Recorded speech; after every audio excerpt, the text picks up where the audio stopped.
할렐루야, 감사합니다. 저는 양은영 선교사입니다. 한국 외국인 노동자들을 위한 선교사로 국제 선교회 SIM을 통해서 2005년에 인준을 받아서 선교사가 되었습니다. 남양주 지역에서 사역했습니다. 경기도 남양주 지역이죠. 그리고 2007년도에 PPT가 있으면은 바로 보여주시면 됩니다. 그리고 저는 계속 얘기를 하겠습니다. 2007년도 인도 펀잡 지역으로 가서 사역을 했고 2012년 현재 사역하고 있는 힌두 문화권 네팔로 사역지를 옮겨서 2015년까지 사역을 했습니다. 2015년까지 사역을 하다 그 해에 네팔 대지진을 겪었습니다. 지진 이후에 2018년까지 저와 제 아내는 미국에서 전액 장학금으로 교육학과 선교학을 공부할 수 있는 기회를 얻었습니다. 그래서 이제 학업을 잘 마치고 작년에 2018년에 네팔로 다시 복귀하게 되었습니다. 제 아내 김숙진 선교사는 교육자입니다. 현지 학교에서 영어 교사들을 훈련하는 일을 주로 했습니다. 그리고 이제 홈스쿨링을 통해서 지금 아이들을 집에서 가르치고 있습니다. 저는 목회자 선교사입니다. 현지 지도자들을 위한 훈련을 해왔습니다. 특히 신학교육을 혜택을 받지 못한 시골 기독교 지도자들을 대상으로 이동 신학교육을 해오고 있습니다. 현재 네팔에서 사역하고 있는 딜리 반다리 목사는 2005년도에 한국의 노동자로 온 형제였습니다. 당시 그가 밀린 월급을 고용주로부터 받지 못했습니다. 그때 이제 제가 도와준 것을 계기로 교회에 출석하고 세례를 받고 또 네팔에 돌아간 후에는 신학을 공부해서 지금은 교회를 개척해서 성숙한 목회자가 되었습니다. 딜리 목사님의 교회는 현재 200여 명의 교인들이 중서부 지역, 네팔 중서부 지역에서 모이고 있습니다. 하지만 교회가 자립이 되지가 않습니다. 성도들이 열심히 헌금은 하지만 직업이 없고 가난하기 때문에 교회가 자립이 되지 않습니다. 그래서 좀 어려움을 교회가 겪고 있죠. 그래서 저는 그 교회에 양계장을 할 수 있도록 좀 돕도록 연결을 했습니다. 그 외에 저는 현지 사역자들이 어떻게든지 자립을 할 수 있도록 돕는 그런 목회 컨설턴트의 역할을 자청하고 있습니다. 때로는 한 16시간 이상이 걸리는 거리를 오토바이로 여행을 하기도 합니다. 그렇게 지친 몸을 이끌고 시골을 방문하지만 새로운 힘을 얻을 수 있는 이유는 현지 지도자들을 만나면은 이 모든 그 힘든 여정이 기억나지 않고 이들과 함께 먹고 마시면서 즐거워할 수 있는 에너지가 생기기 때문입니다. 총체적 선교라는 그런 말이 있습니다. 여러분, 몸이 아프면 우리들의 마음이 아프게 되죠. 반대로 또 마음이 아프면 우리들의 몸도 따라 아프게 됩니다. 우리는 이 사실을 알고 있습니다. 그런데 우리의 믿음은 때로는 이원적인 생각을 합니다. 세상은 더럽고 우리 안에 있는 교회는 거룩한 곳이다. 이렇게 나눠서 생각하기도 하지요. 하지만 여러분, 교회가 아프면 세상도 아픕니다. 세상이 만약에 아프면 교회도 아플 수 있습니다. 아까 말씀드린 그 중서부 지역의 교회들의 목회자들의 고민을 보면서 저는 열심히 기도만 하십시오라고 그렇게 말할 수만은 없었습니다. 네팔 교회는 영적으로 풍성하지만 육체는 삐쩍 마른 경우일 수도 있고요. 반대로 또 한국 교회가 또 몸은 풍성하게 살은 쪘지만 영적으로 마르고 피폐한 경우일 수도 있습니다. 이 두 가지를 생각해 보면서 저는 예수님을 우리가 잘 믿고 있는 것이 무엇인가라는 고민을 하게 되었습니다.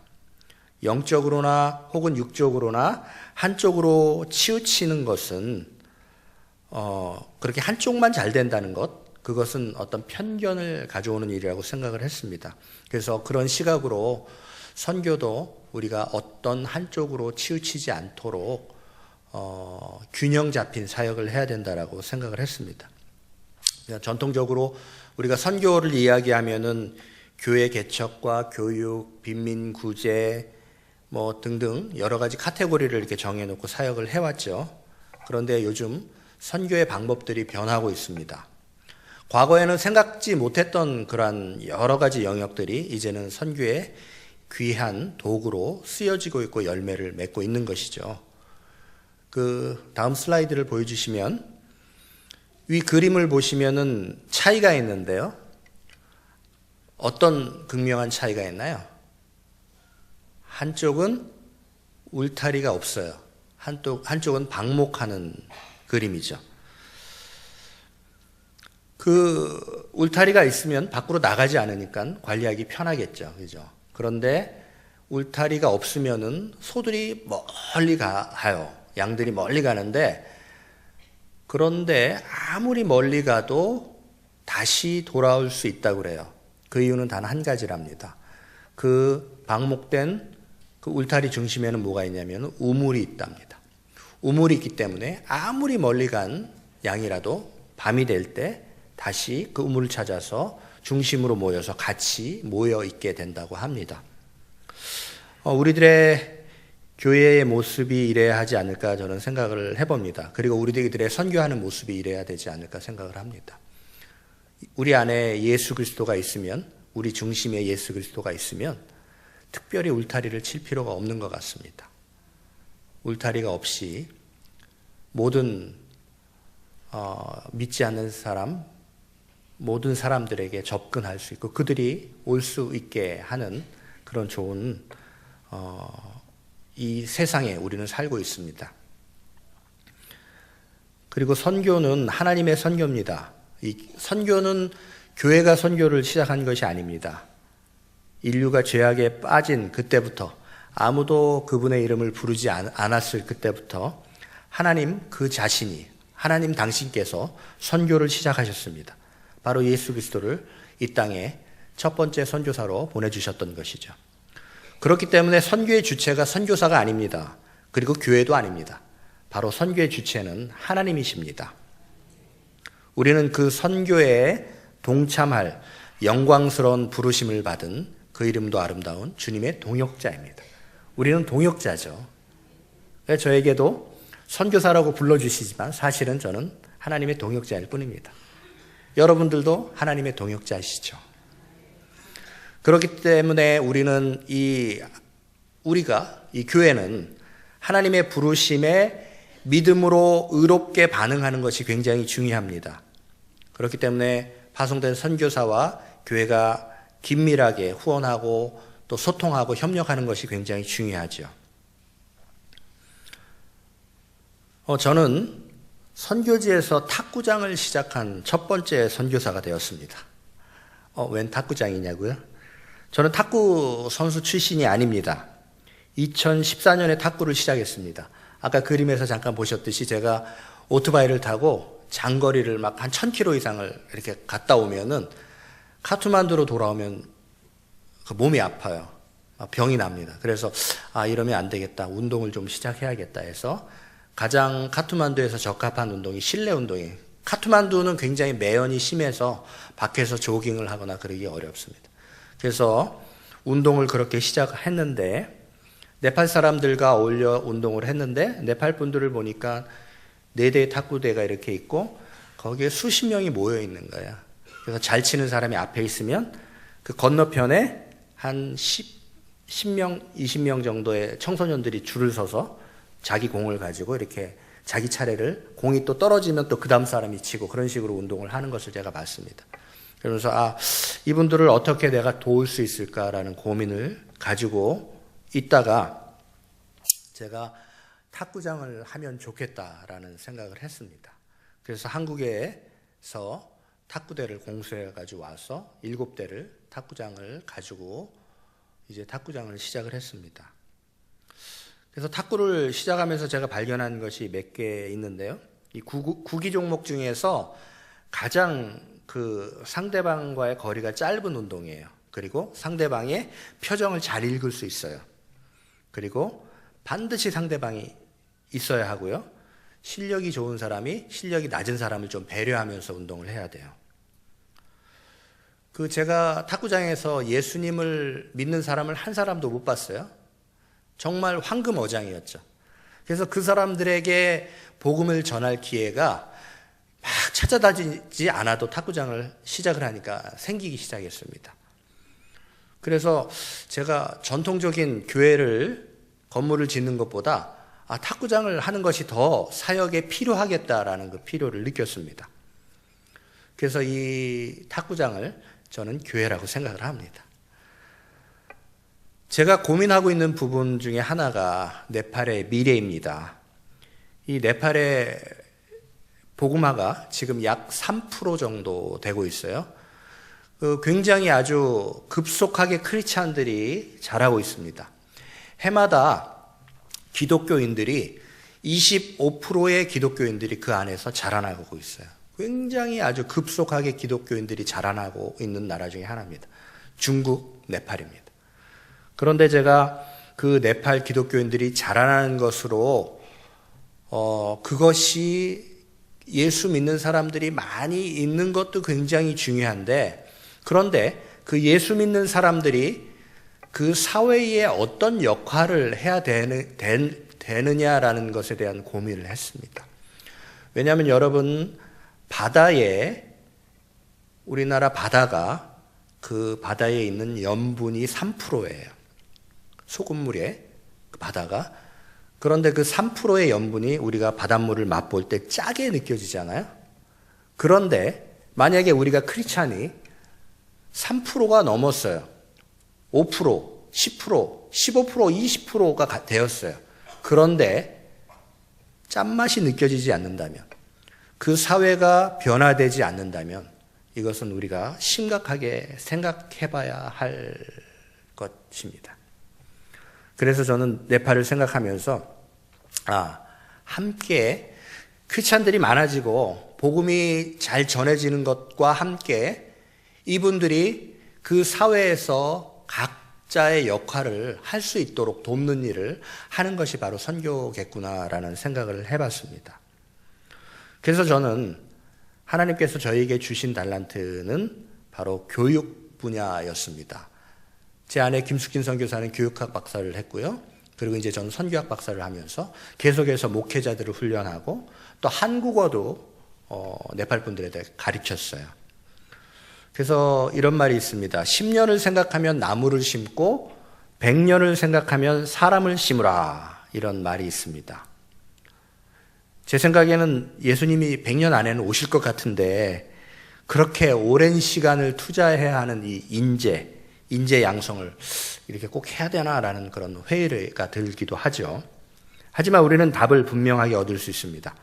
전도서 3장 11절에 하나님이 모든 것을 지으시되 때를 따라 아름답게 하셨고 또 사람에게는 영원을 사모하는 마음을 주셨느니라, 이렇게 기록하고 있습니다. 그러니까 우리의 마음이 영원을 향하고 있다는 것이에요. 그렇기 때문에 이 땅에 천년 만년 존재하는 어떤 문화라든지 생활 양식을 사모하는 것이 아니라 결국은 우리의 인간이 이 땅에 살아가는 목적이 하나님을 아는 데까지 이르는 지식에 이르도록 살아야 한다는 것입니다.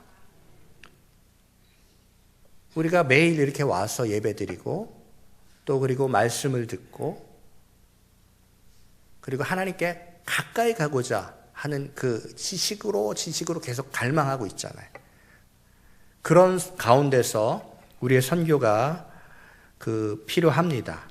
그렇기 때문에 이 교육은 사람에게 집중하는 일이고 오랜 시간이 걸리는 것이 분명합니다. 그럼에도 불구하고 영혼을 사모하는 사람에게는 이 삶의 평생을 들여서라도 충분히 가치가 있는 일입니다. 그래서 꼭 중요한 과제입니다. 저희의 비전은 네팔 땅에 적합한 양분과 그 다음에 비료를 공급해줘서 그 다음에 심겨진 사람들이 잘 자라게 하고 그리고 그 사람들이 궁극적으로 복음의 열매를 맺게 하는 것입니다. 제가 총체적인 선교를 생각을 하면서 하나님께서는 우리가 하고 있는 모든 것을 사용하실 수 있다라는 그런 확신이었습니다. 건강을 위해서 시작한 운동이 이게 사역이 될 수도 있었어요. 그래서 이 탁구장이 사업도 되고요, 이 사역이 됐어요. 그래서 제가 아까 얘기했던 것처럼 이렇게 구분하지 않아도 이게 총체적으로 하나님께서 이끌어 갈 수 있도록 은혜를 주신 거죠. 그래서 어떻게 보면 아까 현지 교회가 자립할 수 있도록 그 양계장을 하는 것을 도왔다 그러잖아요. 그러면 그 양계장을 통해서 그것이 좋은 사업이 되고 선한 영향력을 지고 지역 사람들에게 도움을 줄 수가 있어요. 그러면서 교회가 또 설 수도 있죠. 그 선교사는 항상 그 비자의 문제를 안고 살아가고 있습니다. 그래서 명목상의 비즈니스 비자를 많이 사용합니다. 저 또한 그런 상황입니다. 그러는 가운데서 한국에서 그 비즈니스 애저 미션, 그러니까 비즈니스를 통해서 선교를 하시는 분들의 그룹을 만났습니다. 저는 계속해서 목회자로 또 사역을 했기 때문에 비즈니스에 대해서 잘 모릅니다. 그런데 이제 그 비즈니스를 잘 할 수 있는 분들이 계세요. 그분들이 선교사와 함께 사역을 하면은 아주 좋은 그런 제가 말하는 총체적인 선교를 이룰 수 있다라고 그렇게 생각해서 지금 그 일들이 계속 진행이 되고 있습니다. 여러분, 제가 이런 생각을 막 하면서 가장 고민했던 것이 이런 생각들을 어떻게 적용할 수 있을까였습니다. 여러분, 광주 순복음교회 제가 존경하는 한상희 목사님의 훌륭한 선교 말씀을 들으면서 이 말씀을 어떻게 삶에 적용할 수 있을까 여러분 고민하지 않으세요? 그러고 계시죠? 그런 것처럼 저도 공부하고 또 제가 연구했던 것들을 어떻게 내 선교 현장에서 적용할 수 있을 것인가 계속 고민을 하게 됩니다. 그리고 이제 제가 선교사가 된 지 이제 14년이 되면서 어떻게 보면 길지도 짧지도 않은 이 시간 동안 앞으로의 걸어갈 길을 좀 정리해 봐야겠다라는 그런 생각을 해봤어요. 우리가 머리로 생각을 하고 있고 그리고 가슴으로 느낍니다. 그런데 이 머리에서 가슴으로 내려오는 통로가 있대요. 그 통로가 뭔지 압니까? 어떻게 내려오는지 아세요? 발과 손으로 그 통로가 된대요. 그러니까 우리가 느끼고 가슴으로 막 열정이 있는 것들을 발과 손으로 행동하지 않으면은 이것이 소용이 없고 연결이 되지 않는다는 뜻이겠죠. 그래서 제가 이제 발로, 손으로 하기를 원하는데 그 중에 하나가 교육과 관련된 사업입니다.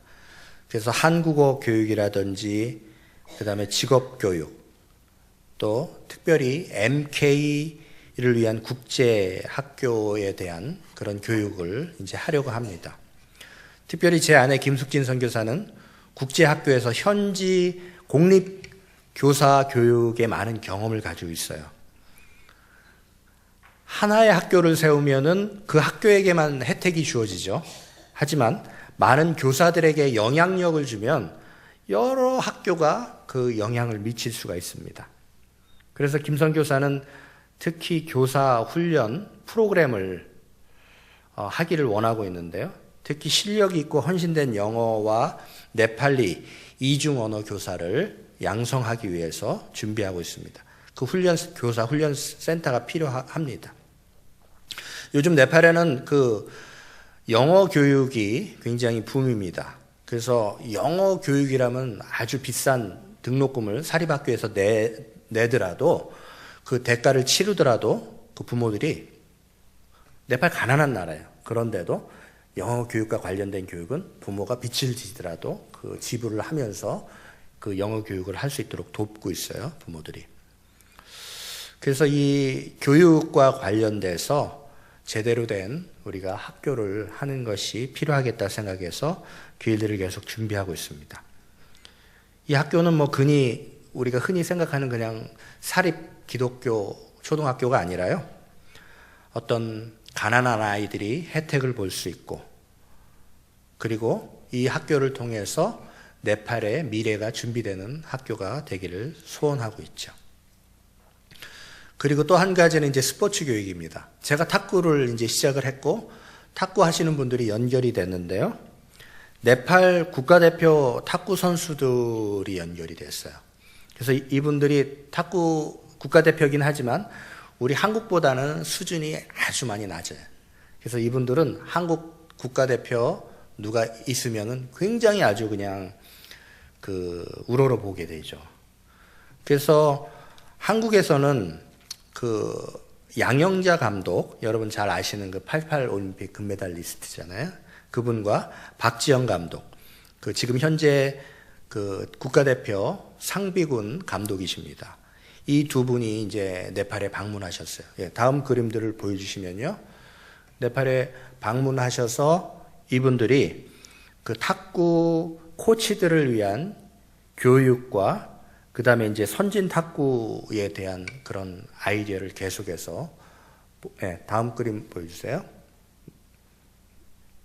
네. 이분들이 방문을 하셨습니다. 그래서 탁구 교육을 계속해서 해 주시고 계시죠.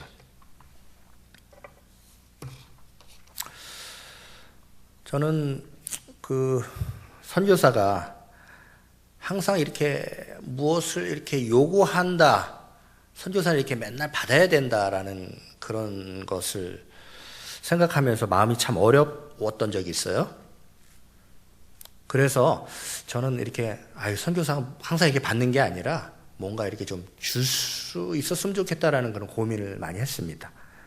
이게 주는 것이 제가 물질을 줄 수 있지는 않겠죠. 근데 줄 수 있다는 게 뭘까 생각해 보니까 제가 사랑을 또 줄 수 있고, 섬김을 줄 수 있고, 기쁨을 줄 수도 있고, 여러 가지 물질이 아니어도 줄 수 있는 게 있더라고요. 그래서 그런 주려고 노력을 많이 했던 것 같아요. 내가 어떻게든지 섬기려고, 어떻게든지 사랑하려고 하고 줄 수 있는 것들을 하려고 했던 것 같습니다. 그런데 이 한 가지 제가 깨달은 게 있어요. 억지로 주려고 했을 때, 혹 이렇게 맞지 않는 것을 주려고 할 때 이게 소용이 없게 되는 것을 알게 되었습니다. 네팔에 오면은 선교사님들이 가난한 나라니까 계속 뭔가를 주려고 하잖아요. 예를 들어서 네팔에 셀파라는 종족이 있어요. 이분들은 히말라야 산에서 살아요. 그러면 이분들이 슬리퍼를 신고 산을 올라다녀요. 그러면은 그분들한테 선교사님이 등산화를 사주고 싶어 해요. 근데 그분들한테는 등산화가 필요 없어요. 슬리퍼가 더 편해요. 어떨 때는 맨발로 그렇게 산에 올라다니는 게 더 편해요. 그들의 문화하고 그들이 익숙해 온 환경이기 때문에. 근데 대부분 선교사들이 와서 그들에 맞지 않는 옷을 입혀주려고 막 노력을 합니다. 여러분 사무엘상 17절에 보면은 다윗과 골리앗의 싸움에서 사울이 다윗에게 옷을 입혀줍니다. 자기의 옷을 입혀줬을 때 크죠. 사울은 아주 덩치가 큰 사람이었는데, 그런데 옷이 맞지 않으니까 다시 이제 내려놓는 그런 방법을 말씀을 알 수 있는데, 우리의 선교 현장에도 그 나라에 맞지 않는 옷을 우리가 입혀주려고 노력하는 그런 모습들이 굉장히 많습니다. 그래서 그 옷들을 내려줘야 돼. 이제 벗어주고 그들에 맞는 옷을 입혀주려고 노력을 해야 되는 것이 바로 선교사가 아닐까 그렇게 생각합니다. 그래서 이제 사실은 저는 이번에 한국에 오게 된 것은 이 탁구장 때문에 왔어요. 탁구장이 이제 1월 달부터 시작이 됐는데 5월 말까지 이제 5개월도 안 됐는데 집주인이 갑자기 비워줘 이러는 거예요. 비워라. 이제 어떻게 보면 사람들이 많이 모이고 그래서 시기해서 그런지 모르겠는데 비워달라고 하는 거예요. 그래서 제가 갑자기 그 얘기를 듣고 막 그 주변에 카트만두 지역을 찾아봤는데 그만큼 큰 장소가, 적당한 장소가 찾을 수가 없는 거예요. 그래서 고민하다가 교회를 짓지 말고 이 기회에 탁구장을 좀 지어보자 라고 그렇게 생각을 하면서 사실 이번에 모금을 하기 위해서 왔습니다. 그래서 그 빈 땅에 탁구장을 이렇게 건립을 하면 참 좋은 그 선교적 교회 모델이 될 수 있겠다. 그렇게 해서 왔습니다. 그러다 보니까 이렇게 이 모금을 해야 된다는 것이 얼마나 그 마음의 부담이에요. 그러니까 막 부담이 돼가지고 막 잠도 못 자고 머리도 막 더 빠지고요. 막 그러고 있는데, 하나님이 저에게 말씀하시기를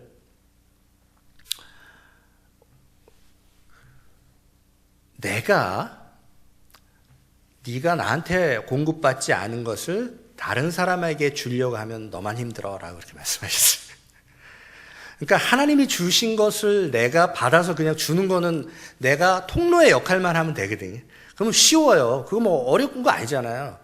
여러분 누가 1,000만 원이 있는데 그 1,000만 원을 이 사람한테 주세요 그러면 네? 하고 이렇게 해서 주면 끝나잖아요. 전혀 어려운 것이 아니에요. 그런데 그 돈을 어떻게든지 만들어서 뭐 이렇게 해가지고 이것을 내가 책임져가지고 누구한테 주고 또 다시 받아야 되고 뭐 이런 관계가 생기면 그때부터 어려워지는 거예요.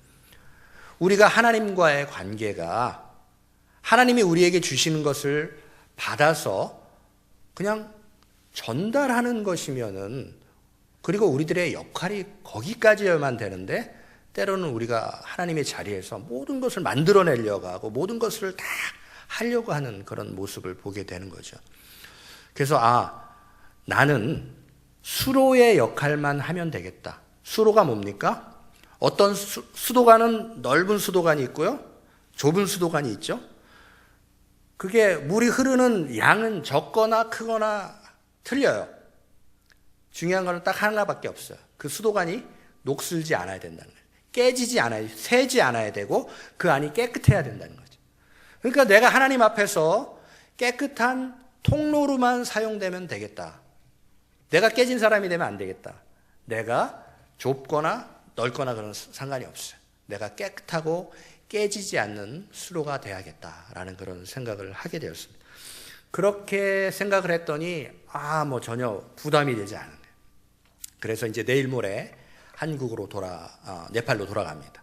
자, 오늘 하나님께서 은혜 베풀어 주셔서 기쁜 마음으로 그렇게 돌아갈 수 있습니다.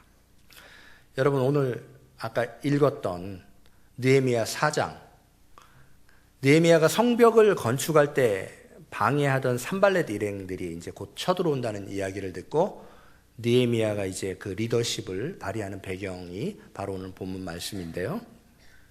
한 손에는 백성들에게 이제 한 손에는 뭐를 들게 하죠? 병기. 한 손에는 일을 하게 합니다. 뭐 연장을 가지고 일을 했겠죠. 저는 우리가 신앙생활을 하는 모습이 예수님 오실 때까지 이런 모습이 되지 않을까 그렇게 생각을 합니다.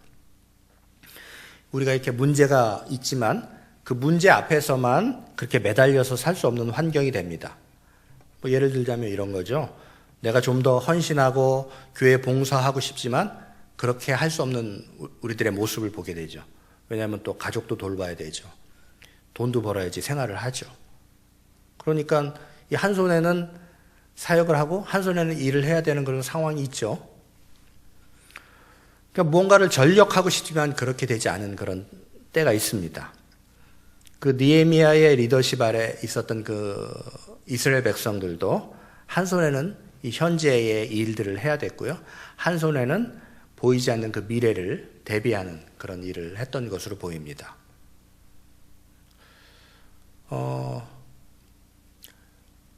여러분 그 군대에서 총이 있고요. 삽이 있어요. 뭐가 중요할까요?